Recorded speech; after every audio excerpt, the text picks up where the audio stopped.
Well, imagine trying to run a hospital during a time of COVID-19 in a rural area with virtually no resources. The only way around this problem is to try and ask people to volunteer. Well, some healthcare volunteers do. One organization that's shown how much can be done is called the Tshemba Foundation. Its chair is Professor John Gear. He's the medical director of the Tshemba Foundation, rather. Professor Gear, good evening. Thank you for your time.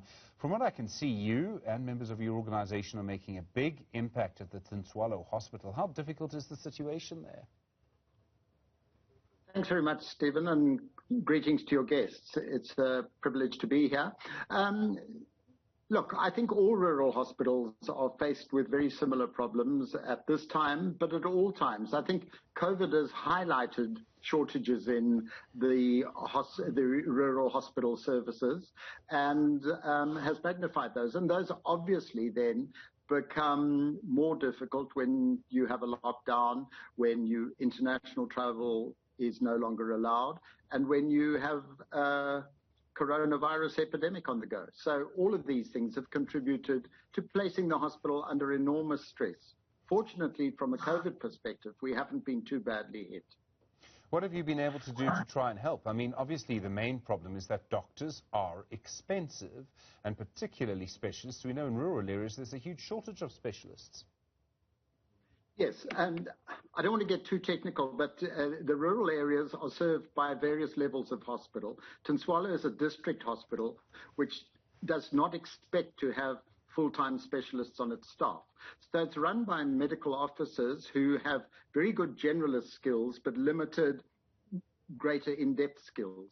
And that's where Tshemba Foundation can contribute by recruiting more skilled people who can come and volunteer, share their expertise, share their advice and knowledge, and that makes a huge difference both to morale and to the quality of patient care.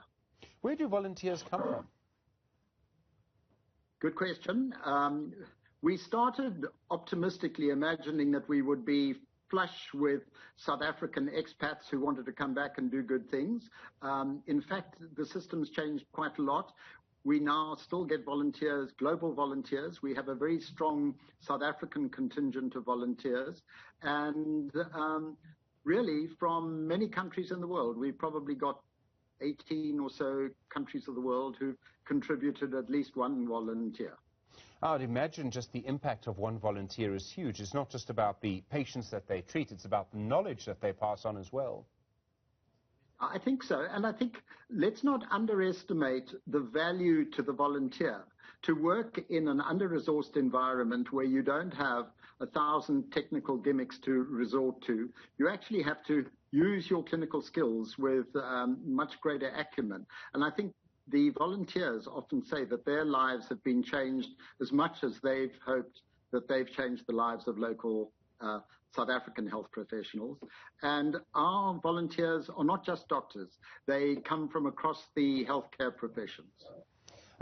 Obviously, we all want more resources for rural hospitals. Rural areas sometimes just forgotten. Is there any hope, do you think, of a long-term improvement in the situation? I would like to think that around the world there are going to be big conversations about providing better health care to people, no matter where they are. Stephen, it's quite exciting. We were in a long Zoom call this afternoon with colleagues in Canada at the Toronto Hospital for Sick Children.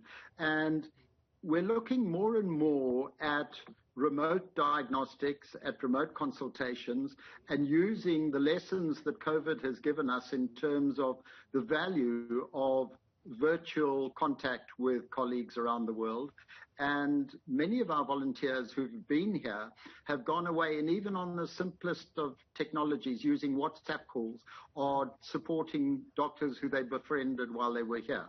So we have a dermatologist in Cape Town, for example, who's literally a telephone click away, and she can be sent pictures. She sends us her advice, and it works brilliantly.